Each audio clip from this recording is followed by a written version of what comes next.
Hello everyone, welcome to teaching Pathshala. मैं हूं आपकी एजुकेटर ज्योति। आज इस वीडियो में हम बात करने वाले हैं CSI net December 2022 and June 2023 का जो मर्ज एग्जाम हुआ था उसके क्वेश्चंस के बारे में।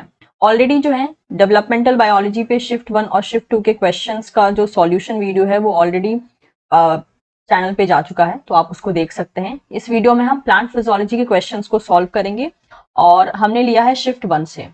इसका पीडीएफ आपको टेलीग्राम चैनल पे मिल जाएगा जो कि टीचिंग पाठशाला का ही है। टीचिंग पाठशाला आप सर्च बटन में डालिएगा, आपको जो है टेलीग्राम चैनल मिल जाएगा।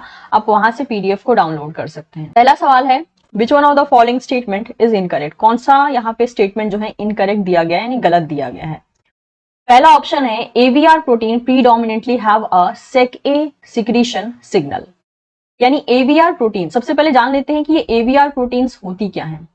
तो एवीआर प्रोटीन्स होती हैं ए विरुलेंस प्रोटीन, जो कि पैथोजन की तरफ से सिक्रीट होती हैं और प्लांट में अलग अलग टाइप के डिफेंस मैकेनिज्म को मेनली इनहांस करने के लिए या एक्टिवेट करने के लिए रिस्पॉन्सिबल होती हैं। तो कहा जा रहा है कि जो एवीआर प्रोटीन्स हैं ये predominantly sec A secretion signal की तरह काम करती हैं। They have a sec A secretion signals. तो पहला ही स्टेटमेंट जो है एक तरीके से यहाँ पे फॉल्स दिया गया है, बिकॉज एवीआर प्रोटीन जो है एक्चुअल में सेके इंडिपेंडेंट पाथवे को फॉलो करती है। मतलब कि सेके सिक्रीशन सिग्नल वाला पाथवे को फॉलो नहीं करती है, ये इंडिपेंडेंट होती हैं। तो कहने का मतलब हो गया कि ये इस पाथवे को फॉलो नहीं करती है। तो फिर ये फॉलो किस पाथवे को करती हैं? तो AVR protein are injected into the target cell via the type 3 secretion mechanism. वो टाइप 3 सिक्रीशन मैकेनिज्म को फॉलो करती हैं, ना कि सेक ए डिपेंडेंट पाथवे को। इसीलिए हमने पहला स्टेटमेंट गलत कर दिया। सेकेंड है AVR protein are secreted through the type 3 secretion system. बिल्कुल हमने भी यहाँ पर यही कहा है, तो ये स्टेटमेंट यहाँ पर ट्रू हो जाता है। नेक्स्ट है hyper sensitive response and pathogenicity, that is HRP cluster proteins are involve in the secretion of AVR protein. यानी hyper sensitive response and pathogenicity cluster protein जो होते हैं ये इन्वॉल्व होते हैं एवीआर प्रोटीन के सिक्रीशन में। तो ये भी स्टेटमेंट सही है। एक्चुअल में ये अगर मैं क्वेश्चन आपको बताऊं ना, तो ये बायोटिक स्ट्रेस से पूछा गया है। अगर आपने बायोटिक स्ट्रेस को डिटेल में पढ़ा है तो एवीआर प्रोटीन के बारे में भी आपने पढ़ा होगा, as well as different type of responses के बारे में भी पढ़ा होगा आपने। Some of the component of T3SS यानी type 3 secretion system pathway are conserve between the animal and plant pathogenic bacteria. ये भी स्टेटमेंट ट्रू है। तो हमसे इनकरेक्ट पूछा गया था, इस तरीके से जो है फर्स्ट ऑप्शन हमारा इनकरेक्ट हो जाता है। तो जैसे कि यहाँ पर मेंशन है, during infection pathogen secrete arsenal of molecules collectively called the effectors, key element of pathogenicity which modulate the innate immunity of plant and facilitate the infection. Some of these effectors can be recognized directly or indirectly by resistance protein of plant and are then called a virulence protein. तो actual में क्या होता है, are नाम का protein होता है जो मेनली प्लांट में प्रेजेंट होता है, और ये आर प्रोटीन जो है एक तरीके से एवीआर प्रोटीन को आइडेंटिफाई कर सकता है जो कि पैथोजन में प्रेजेंट होते हैं। और ये एवीआर प्रोटीन जो है एक टाइप का इफेक्टर मॉलिक्यूल होता है जो कि पैथोजन साइट से सिक्रीट किया जाता है। वैसे तो इफेक्टर मॉलिक्यूल्स बहुत से वैरायटी के होते हैं, उनमें से एक टाइप हो गया, दैट इज एवीआर प्रोटीन। अगला सवाल है, which one of the following statement regarding the PEPcase that is PEP carboxylase is incorrect. PEP carboxylase से रिलेटेड यहाँ कौन सा स्टेटमेंट इनकरेक्ट दिया गया है? पहला है, during the day C4 PEPcase is inactive where as CAM PEPcase is active. बोला है कि डे टाइम में C4 पेपकेज जो है वो इनएक्टिव रहता है और कैम पेपकेज जो है एक्टिव रहता है। तो देखिए पेपकेज का इन्वॉल्वमेंट कैम साइकिल या CAM pathway and C4 pathway दोनों में देखा जाता है। जो कैम पाथवे वाले प्लांट्स होते हैं ये मेनली रात में एक्टिव होते हैं, यानी उसमें काम करने वाले सारे एंजाइम को रात में एक्टिव होना जरूरी है। तो यहाँ पे क्या बोला है कि कैम जो है ये डे टाइम में एक्टिव रहता है, बट हमने कहा है कि इसको रात में एक्टिव होना चाहिए। तो इस हिसाब से देखा जाए तो ये गलत हो गया। एंड क्योंकि C4 पाथवे दिन के टाइम में रन होता है, तो एक्चुअल में C4 पेपकेज को दिन के टाइम में एक्टिव होना चाहिए, जबकि इन्होंने बोला है कि दिन के टाइम में ये इनएक्टिव रहेगा। तो हमारा पहला ही स्टेटमेंट अगर देखा जाए तो ये गलत है। सेकेंड है, पेपकेज इज इनएक्टिवेटेड बाय डीफॉस्फोराइलेशन। बिल्कुल, क्योंकि पेपकेज का जो एक्टिवेशन होता है वो पेपकेज काइनेज के द्वारा होता है। पेपकेज काइनेज मेनली पेपकेज में दैट इज पेप कार्बोक्सिलेज पे फॉस्फोराइलेशन करता है, उसके बाद पेपकेज एक्टिवेट होता है। तो इस हिसाब से अगर आप डीफॉस्फोराइलेट कर देते हैं तो पेपकेज इनएक्टिव हो जाएगा, तो ये भी ट्रू है। नेक्स्ट है, PEPcase kinase phosphorylate PEPcase, yes true. And the synthesis of PEPcase kinase is modulated by the circadian rhythm in CAM leaves. बिल्कुल, क्योंकि कैम के केस में क्या होता है, कैम के केस में ये मेनली एक्टिव रहते हैं नाइट में और इनएक्टिव रहते हैं डे के टाइम में, तो ऑब्वियसली वहां पे एक सर्कैडियन रिदम का मॉड्यूलेशन देखा जाता है। अब अगर हम देखें तो ये सारे स्टेटमेंट जो है, यहाँ पे मैंने टेजन-ज़ेगर से एक क्लिपिंग रखी है जिसके अंदर आपको सारे ये स्टेटमेंट मिल जाएंगे। जैसे कि यहाँ पे मेंशन है the dephosphorylation of PEPcase by the protein phosphatase called 2A bring the enzyme back to the inactive form. यानी अगर पेप्केज को आप डीफॉस्फोराइलेट कर देते हो तो ये पेप्केज एंजाइम फिर से इनएक्टिव हो जाएगा। और अगर आपको डीफॉस्फोराइलेट करना है तो उस टाइम पे जिस एंजाइम की जरूरत पड़ती है वो है फॉस्फेटेज 2A।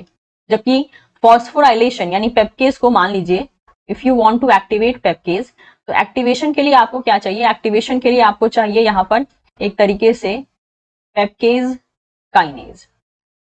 इस केस में क्या हो जाएगा, इस केस में पेप्केज एक्टिव हो जाएगा। लेकिन आप चाहते हैं कि इसको वापस से जो है इनएक्टिव करना है। अगर आपको इनएक्टिव करना है इसको तो आपको क्या चाहिए यहाँ पे 2A फॉस्फेटेज। वही स्टेटमेंट यहाँ पे बोला गया है, ठीक है। एंड लास्ट में जैसे कि आप देख सकते हैं the synthesis of PEPcase kinase is mediated by a light sensing mechanism in C4 leaves and by endogenous circadian rhythm in CAM leaves. वही दैट इज फोर्थ स्टेटमेंट को इन्होंने यहाँ पे डिफाइन करके रखा है। तो इस बेसिस पे देखा जाए तो हमसे क्वेश्चन में इनकरेक्ट पूछा था, पहला ऑप्शन हमारा इनकरेक्ट हो जाता है।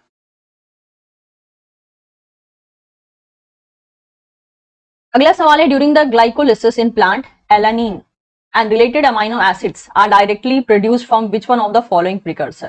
यानी ग्लाइकोलिसिस के टाइम पे एलानिन और बाकी जो अमाइनो एसिड होते हैं वो डायरेक्टली कौन से प्रिकर्सर से प्रोड्यूस हो सकते हैं। डायरेक्ट क्वेश्चन है ये। पहला ऑप्शन है 3 phosphoglycerate, second is phosphoenol pyruvate, third is pyruvate and the fourth one is acetyl CoA. तो जब अगर आप पाथवे देखेंगे ना तो आपको मालूम पड़ेगा कि ये जो है मेनली पाइरुवेट के थ्रू, मतलब पाइरुवेट जो होता है यहाँ पे प्रिकर्सर का काम करता है। जैसे कि आप यहाँ पे पाथवे देख सकते हैं, this is a pyruvate, right. यहाँ से एलानिन बन रहा है और बाकी जो है ये प्रोटीन में कंट्रीब्यूट कर रहा है।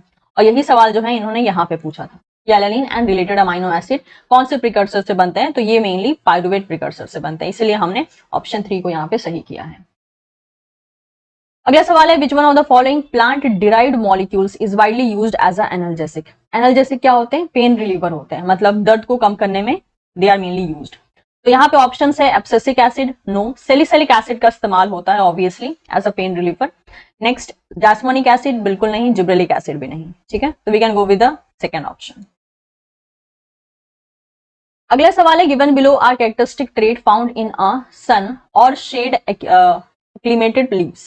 मतलब कुछ यहाँ पे कैरेक्टरिस्टिक देके रखे हैं जो कि सन एक्लिमेटेड या शेड एक्लिमेटेड लीव्स के लिए मेंशन किए गए हैं। सन एक्लिमेटेड यानी ऐसे प्लांट जो कि सन के लिए खुद का एडजस्टमेंट करके रखे हैं, और शेड एक्लिमेटेड मतलब कि ऐसे प्लांट जो कि मेनली शेड एरिया में पाए जाते हैं। आपको बताना है select the option that has all correct characteristic of shade acclimated leaves. यानी आपको ऐसे फीचर्स को चूज करना है जो कि शेड एक्लिमेटेड लीव्स के लिए यानी शेड एडेप्टेड लीव्स के लिए सूटेबल है। पहला ऑप्शन है हाई ड्राई मास per unit area. High dry मास जो है एक तरीके से सन लविंग प्लांट में, या फिर आप कह सकते हो कि सन एडेप्टेड या सन एक्लिमेटेड प्लांट के केस में देखा जाता है। नेक्स्ट है higher number of chloroplast per area. ये केस भी हमको शेड एक्लिमेटेड प्लांट के केस में नहीं देखा जाता है। नेक्स्ट है lower chlorophyll a to chlorophyll b ratio. अब अगर हम बात करें यहाँ पे शेड एक्लिमेटेड की तो उसमें क्लोरोफिल बी का अमाउंट ज्यादा रहता है। तो अगर हम इसको क्लोरोफिल ए से ए और क्लोरोफिल बी का रेशियो निकाले तो क्योंकि हमारा डिनोमिनेटर जो है वो बड़ा हो जा रहा है न्यूमरेटर के कंपैरिजन में, तो पूरा जो हमें रेशियो मिलेगा वो काफी लो मिलेगा। तो देखा जाए तो ये शेडी या शेड एक्लिमेटेड लीव्स के लिए सही स्टेटमेंट देके रखा है।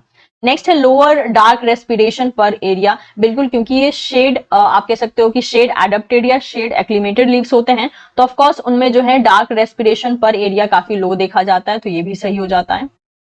Next higher light harvesting complex per area, ये भी सही है कि इनमें जो है light harvesting complex per area काफी ज्यादा अमाउंट में या काफी ज्यादा नंबर में देखा जाता है। तो इस बेसिस पे अगर हम चलते हैं तो ए स्टेटमेंट जो है और बी स्टेटमेंट सही नहीं है, C D and E statement यहाँ पे सही हो जाता है। तो we can go with the second option. Which of the following is correct regarding the zeitgebers. आपको बताना है जिटगिबर्स के लिए कौन सा यहाँ पे स्टेटमेंट सही है या कौन सा यहाँ पे ऑप्शन करेक्ट है। पहला, they have no effect on biological rhythm, गलत। They sense biological rhythm, no. They synchronize the biological rhythm, मतलब जो गिवन ऑप्शन है उसमें से थर्ड वाला ऑप्शन अप्रोप्रिएट लग रहा है कि ये बायोलॉजिकल रिदम को सिंक्रोनाइज करने में मदद करता है। दे अबॉलिश बायोलॉजिकल रिदम, नो। तो पहला और सेकंड ऑप्शन तो ऐसे ही एलिमिनेट हो जाना था, सेकंड एंड थर्ड में आपको कंफ्यूजन हो सकता था। तो मेक श्योर जेड कीपर्स जो है वो एक्चुअल में बायोलॉजिकल रिदम को सिंक्रोनाइज करने में मदद करते हैं। अगला सवाल, the following statement are made regarding the nitrogenase enzyme involve in the reduction of atmospheric nitrogen to ammonia. आपको बताना है यहाँ पे सारे के सारे करेक्ट कॉम्बिनेशन ऑफ स्टेटमेंट्स को। पहला है nitrogenous enzyme is composed of a two component, पहला dinitrogenase and second one is dinitrogenous reductase. तो आप भी देख सकते हैं यहाँ पे पहला component is this one and second one is this one, और यही दोनों मैच भी कर रहे हैं, तो हमारा पहला ही स्टेटमेंट यहाँ पे सही हो जाता है।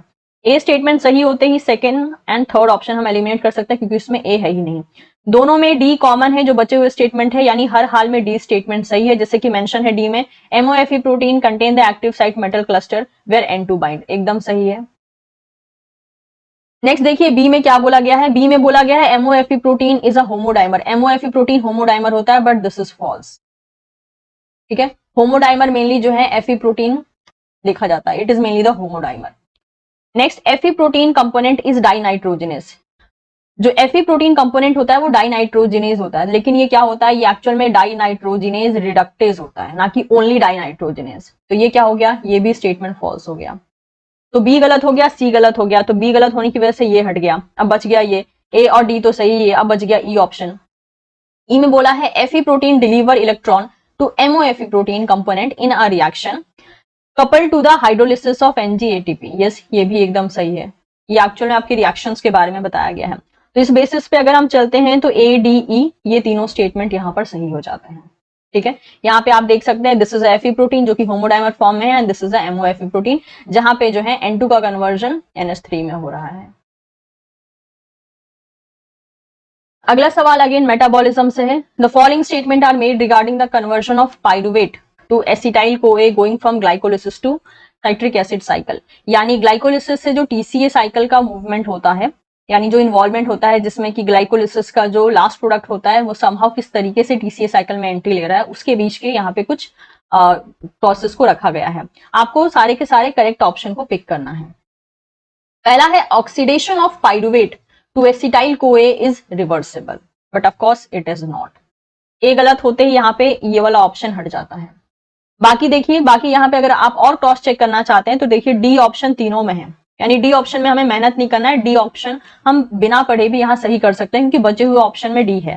तो डी में बोला है acetyl lipoamide react with the coenzyme A to form the acetyl CoA. Yes, this is true. अगला है pyruvate is transported into the mitochondrion by a transporter. बिल्कुल सही बात, बी भी सही हो गया। बी सही होते ही देखिए बी इधर है और बी इधर है, ये ऑप्शन हट गए। ये ऑप्शन हटते ही जो है हम सी को बिना पढ़े भी यहां से हटा सकते हैं क्योंकि सी जो ऑप्शन था वो हट चुका है। अब दोनों में डी है, डी को हम ट्रू मान चुके हैं, सी को हम बिना पढ़े भी हटा सकते हैं। अब बच गया ई ऑप्शन।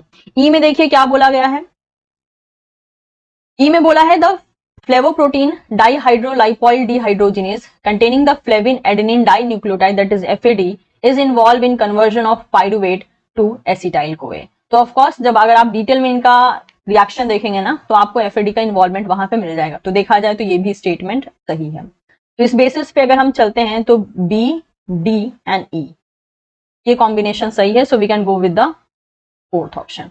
तो हम इसको भी गलत कर सकते हैं बिकॉज हम ऑलरेडी सी को यहां से हटा चुके हैं।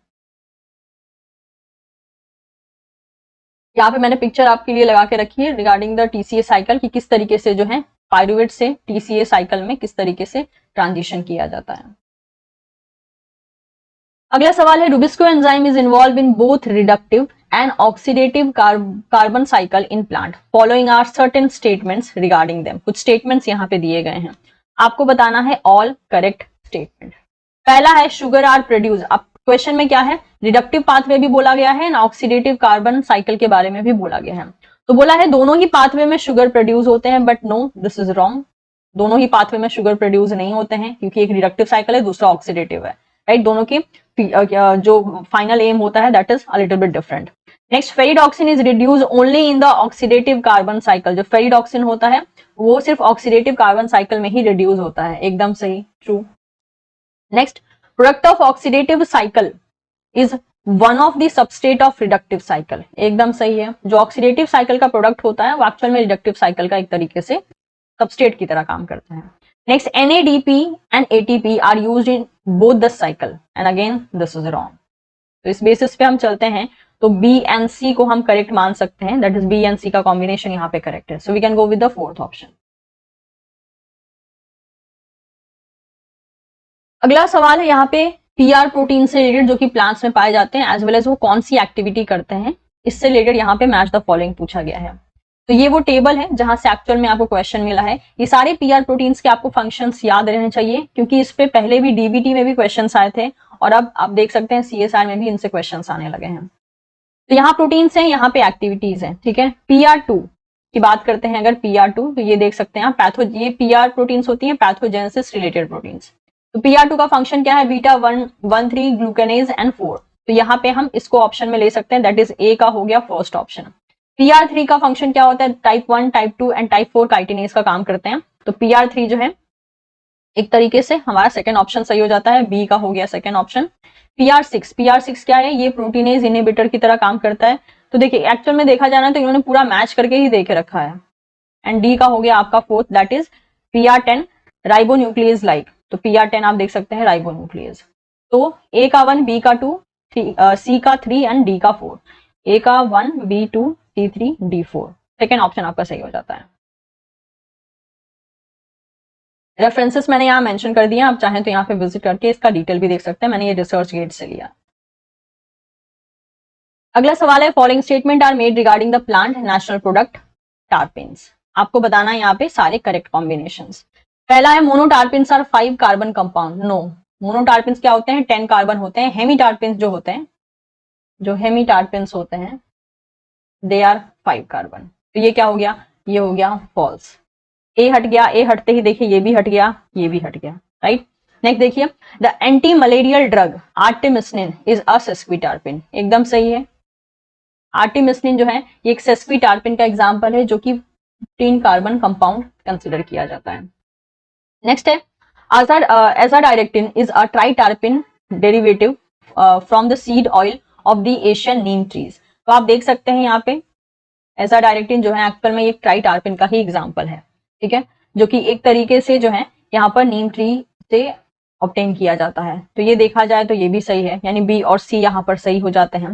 नेक्स्ट देखिए, taxol is a diterpene derivative used in a cancer treatment. Diterpene का मतलब क्या हो गया, 20 कार्बन कंपाउंड है ना, फर्स्ट इट इज अ डाइटारपिन, क्योंकि जब मोनो 10 है तो सीधी सी बात है डाई 20 होगा, और ये कैंसर ट्रीटमेंट में यूज होता है, बिल्कुल यूज होता है। तो देखा जाए तो B, C, D ये तीनों ऑप्शन सही हो जाते हैं, दैट इज फोर्थ। मैं आपको फिर भी यहाँ पे दिखा देती हूँ, एजाडायरेक्टिन का मैंने यहाँ पर अटैच कर दिया है आपके लिए। दूसरा अगर हम देखते हैं यहाँ पे मोनोटारपिन का, तो मोनोटारपिन देखिए 10 कार्बन कंटेनिंग कंपाउंड होते हैं। क्वेश्चन में हमसे टेक्सॉल के बारे में पूछा गया था, जो कि आप देख सकते हैं कि एंटी कैंसर ड्रग की तरह काम करता है। नेक्स्ट क्वेश्चन में हमसे आर्टेमिसनिन के बारे में पूछा गया था, जो कि एक तरीके से एंटी मलेरियल होता है, एंड इट इज अ सेस्क्विटारपिन जो कि 15 कार्बन कंटेनिंग कंपाउंड होता है। इसलिए जो है हमने फोर्थ ऑप्शन को यहाँ पे सेलेक्ट किया है। अगला सवाल है, अच्छा ये जो सवाल है एक्चुअल में देखा जाए तो काफी बच्चों को ऐसा लगेगा कि ये अगर हमने नहीं पढ़ा है तो हम इसका जवाब नहीं दे पाएंगे, लेकिन एक्चुअल में ये क्वेश्चन बहुत जेनरल लेवल का है। यानी आपको जो है एक तरीके से इस डायग्राम को स्टडी करना है, डायग्राम को स्टडी करके भी आप यहाँ पे जो गिवन ऑप्शन है ना उसका आंसर दे सकते थे। तो इसको मैं एक जनरल लेवल का क्वेश्चन कहती हूँ। अगर आपके पास इसके लिए नॉलेज ऑलरेडी है तो इट्स वेल एंड गुड, लेकिन मान लीजिए अगर नहीं है तो आपको एक बार चेक करना होता है कि जितना भी इन्फॉर्मेशन इन लोगों ने क्वेश्चन में दिया है क्या उससे क्वेश्चन को सॉल्व करना आसान है या फिर नहीं है, और अगर सॉल्व किया जा सकता है तो वो एक प्लस पॉइंट होता है हमारे लिए कि हम वहां पे एक एडिशनल नंबर ले सकते हैं। क्वेश्चन में बोला है, genetic screen for mutant affecting the development of leaf trichomes have led to the discovery of gene regulating the trichome patterning, especially trichome density and spacing as depicted in the figure below। अब यहाँ पे trichomes के formation के बारे में बोला गया है। एक तरीके से आपको बताना है, the following statement are made in this regard. अब अगर आप ट्राइकोम की पूरी सिग्नलिंग देखते हैं तो जो सिग्नलिंग मुझे समझ में आ रही है कि इन्होंने यहाँ पे बोल के रखा है जिस सेल में जो है, जिस सेल के थ्रू ट्राइकोम्स का फॉर्मेशन हो रहा है, अगर देखा जाए तो यहाँ पे जैसे कि वेट अ मिनट मैं इसको थोड़ा जूम कर देती हूँ। जैसे कि आप यहाँ पे देख सकते हैं कि यहाँ पे जो जैस्मोनिक एसिड है वो क्या कर रही है, वो जैज को रोक रही है, ठीक है। और अगर जैज एक्टिव रहता है तो वो GL3 को रोकता है, GL1 को एंड TTG1 को रोकता है। और अगर ये नहीं रुके तो ये अगर एक्टिव रहते हैं तो ये GL2 को एक्टिवेट करवाते हैं, ये ट्राई को एक्टिवेट करवाते हैं। और इसके बाद जो है इस सेल में ट्राइकोम सेल डिफरेंशिएशन होता है, ट्राइकोम का फॉर्मेशन होता है। साथ ही साथ ट्राई जो है ये एडजेसेंट सेल में जो है अगेन सेम वही सिग्नलिंग चलाता है, लेकिन यहाँ पे ट्राइकोम का फॉर्मेशन नहीं देखा गया है। मतलब ये एक तरीके से एक रफ हमें समझ में आ रहा है इस डायग्राम के थ्रू कि ये क्या बोला जा रहा है। ठीक है, अब जरा हम क्वेश्चंस पे आते हैं। बोला है the following statement are made in this regard, आपको करेक्ट ऑप्शन को पिक करना है। अब हम ऑप्शन पढ़ेंगे और एक बार मैच करेंगे डायग्राम से। पहले ऑप्शन में बोला है GL1 यानी GL1 यहाँ पे हमको दिख रहा है, GL1 mutant plant will show fewer और नो ट्राइकोम्स। तो देखिए GL1 को अगर हम देखते हैं यहाँ पे तो हमको समझ में आ रहा है कि GL1 जब एक्टिव रहेगा ना, देखिए ये जो यहाँ पे इन्होंने फ्लो चार्ट दिया है इसको कहते हैं एक्चुअल में एक तरीके से जो है रिलेशन चार्ट है। ये रिलेशन चार्ट का मतलब होता है कि ये आपको फंक्शन के बारे में नहीं बता रहा, ये रिलेशन के बारे में बता रहा है। जैसे कि इन्होंने बोला है कि जे जो है दैट इज जैस्मोनिक एसिड, ये जैज को रोकता है, ये एक रिलेशन है कि J is acting like a inhibitor for JAZ. दूसरा इन्होंने बोला है कि जैज का रिलेशन GL3 के साथ कैसा है कि ये इसको भी रोकता है, ये GL1 को एंड TTG1 इन सबको रोकता है, क्योंकि इनके पूरे कॉम्बिनेशन को ये रोक रहा है। तो ये जैज का रिलेशन हो गया इन तीनों फैक्टर्स के साथ कि जो GL3 है, GL1 है एंड TTG1 है, इसके साथ जैज का क्या रिलेशन है, तो ये अगेन इनहिबिटरी रिलेशन है। अब नेक्स्ट रिलेशन देखिए कि अगर मान लीजिए अब इनकी बात करते हैं कि अगर ये एक्टिव रहे तो इनका रिलेशन GL2 के साथ कैसा है, GL2 के साथ है एक्टिव करने का एंड ट्राई के साथ जो है अगेन एक्टिव करने का। एंड GL2 का रिलेशन ट्राइकोम के साथ कैसा है कि ये ट्राइकोम को जो है डिफ्रेंशिएट करेगा, इसलिए इसको रिलेशन ग्राफ हम कह सकते, सॉरी रिलेशन चार्ट कहा जाता है। ये फंक्शनल चार्ट नहीं है। फंक्शनल चार्ट अगर मान लीजिए ये होता तो क्या होता, देखिए अगर मैं यहाँ पे फंक्शनल चार्ट बनाना चाहूँ, काफी बच्चों को कंफ्यूजन रहता है इस मामले में। अगर मान लीजिए इसको फंक्शनल चार्ट में मैं कन्वर्ट करना चाहूँ तो if I am saying that JA is present यानी जैस्मोनिक एसिड प्रेजेंट है, तो वो क्या करेगा, वो जैज को रोकेगा। जैज के रोकने के कारण यानी जैज यहाँ पे इनहिबिट हो गया है, एज अ रिजल्ट वो इन तीनों को इनहिबिट नहीं कर पाएगा। Hence GL3, GL1 and TTG1 ये सब एक्टिव रहेंगे। ये सब एक्टिव रहेंगे तो ये GL2 को एक्टिवेट करवाएंगे एंड ट्राई को एक्टिवेट करवाएंगे, एज अ रिजल्ट ट्राइकोम बनेगा। ये है आपका functional chart, functional flow chart. और ये जो था ये था रिलेशन फ्लो चार्ट था कि किसका किसके साथ क्या रिलेशन है।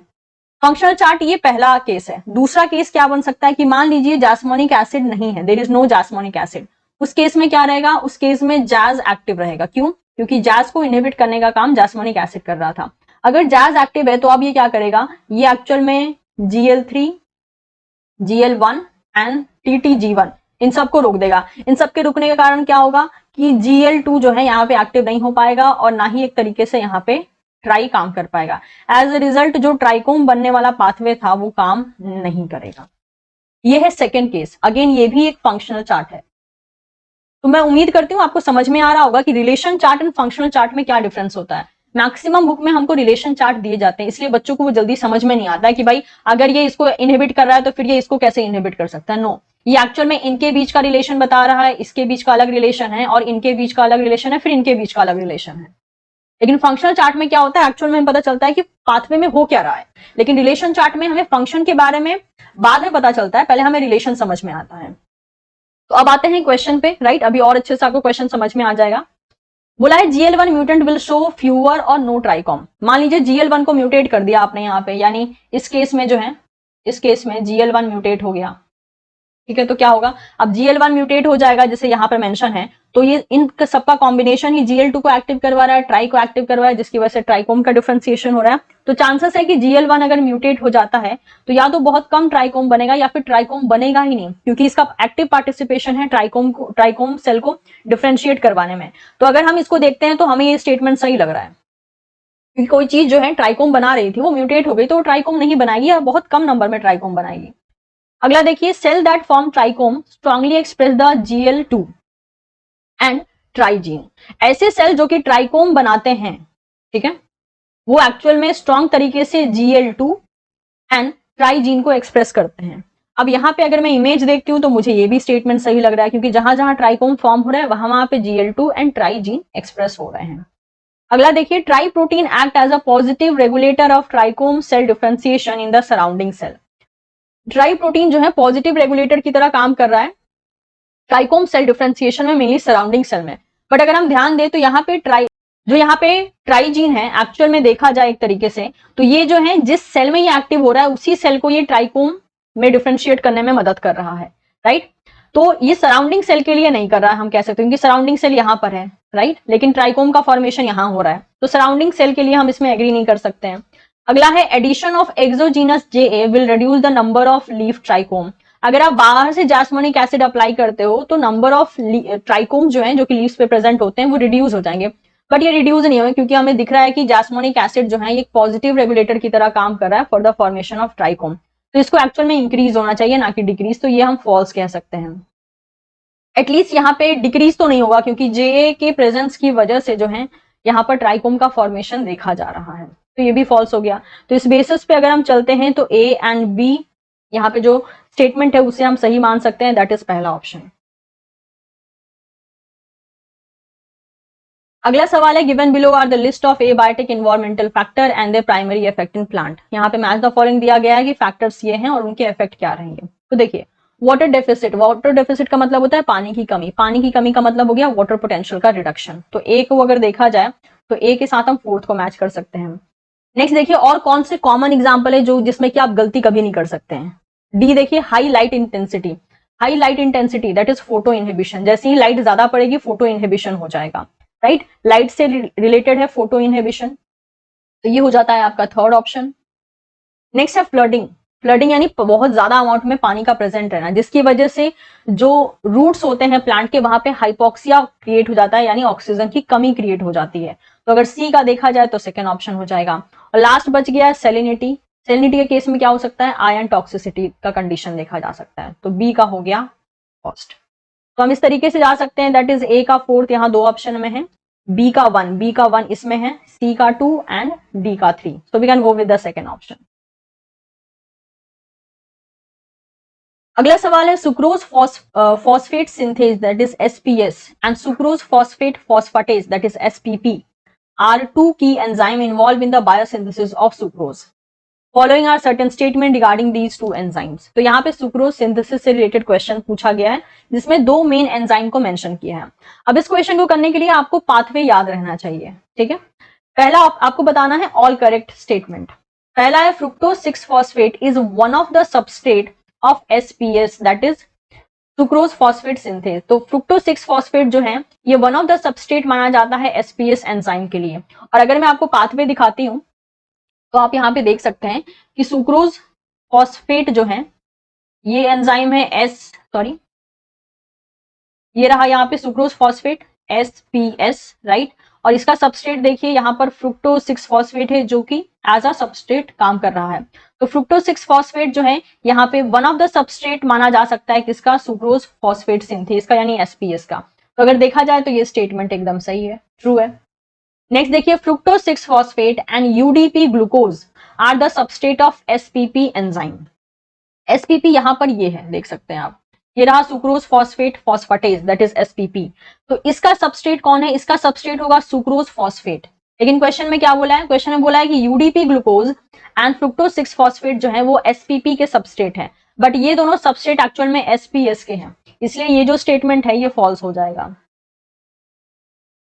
अगला है sucrose is the final product of SPP enzyme. आप यहाँ क्रॉस चेक कर सकते हैं, SPP का फाइनल प्रोडक्ट यहाँ पे सुक्रोज ही हमको मिल रहा है, तो देखा जाए तो ये भी स्टेटमेंट ट्रू है। नेक्स्ट है UDP is one of the product of SPS enzyme while PI is one of the product of SPP enzyme, जो कि आप यहाँ पे देख सकते हैं एक तरीके से। तो ये भी जो स्टेटमेंट है ये क्या हो गया, ये भी ट्रू हो गया। तो अगर हम देखते हैं तो B को छोड़ के ACD ये तीनों का कॉम्बिनेशन यहाँ सही हो जाता है। अगला सवाल है the following are certain statement regarding the photo system two electron carrying during the light reaction of photosynthesis. आपको बताना है करेक्ट स्टेटमेंट और स्टेटमेंट्स। पहला है the first electron release from the reaction center P680 is transferred to the QA to produce the plasto semiquinone. अब देखिए इन्होंने क्या किया है, काफी बच्चों को यहाँ पे कंफ्यूजन भी था, बट इन्होंने क्या किया है, यहाँ पर एक कह सकते हो आपकी एक मोस्ट अप्रोप्रिएट तो नहीं बट एक अप्रोप्रिएट स्टेटमेंट यहाँ पे लिख दिया है, क्योंकि अगर आप बाकी स्टेटमेंट पढ़ेंगे तो मे बी आपको मोस्ट अप्रोप्रिएट ढूंढने में डिफिकल्टी नहीं होगी। तो अगर एक रफ तौर से देखा जाए ना, एक जनरल तौर से, तो ये स्टेटमेंट यहाँ पर सही बोल के रखा है। अगला है QA is a mobile plastoquinone, but QA जो है एक्चुअल में एक नॉन मोबाइल होता है, मतलब कि it can't move, tightly arrange रहता है ये, तो ये तो गलत हो गया। Next, the first electron transfer from QA to QB convert QB into the plasto semiquinone, no not at all. Next, QB is tightly bound to the complex and is not mobile, no, ये mobile देखा गया है and ये loosely arrange होता है, तो ये भी गलत हो गया। अब इस बेसिस पे चलते हैं तो हमारे पास सिर्फ ए ही स्टेटमेंट है जो कि सही होता है, ये हो गया हमारा थर्ड ऑप्शन। तो with this we are done with the first script question, plant physiology के ये क्वेश्चन थे। इसका जो भी पीडीएफ होगा वो मैं टेलीग्राम चैनल पे शेयर कर दूंगी कुछ घंटों में, तो आप जो है वहां से इन सारे नोट्स को कलेक्ट कर सकते हैं। जो भी एक्स्ट्रा चीजें आई थी उससे रिलेटेड नोट्स भी मैंने अटैच कर दिए हैं, और जो कॉमन चीजें थी ऑब्वियसली उसके नोट्स मैंने उतने अटैच नहीं किए, क्योंकि कॉमन चीजें मैक्सिमम बच्चों के नोट्स में रहती हैं, जो एडिशनल चीजें थी उसके मैंने नोट्स अटैच कर दिए हैं। उम्मीद करती हूँ ये सीरीज आपको पसंद आ रही होगी। विद टाइम में सारे के सारे जो क्वेश्चंस हैं स्पेसिफिक यूनिट के, उन सबको जो है उनका सॉल्यूशन मैं इसी तरीके से आपको आने वाले टाइम में प्रोवाइड कर दूंगी। अगर आपको मेरी ये कोशिश पसंद आ रही हो तो आप जो है चैनल को सब्सक्राइब कर सकते हैं, वीडियो को लाइक कर सकते हैं, एज वेल एज इसे आप अपने दोस्तों के साथ भी शेयर कर सकते हैं। Thank you so much everyone, will see you soon in the next session.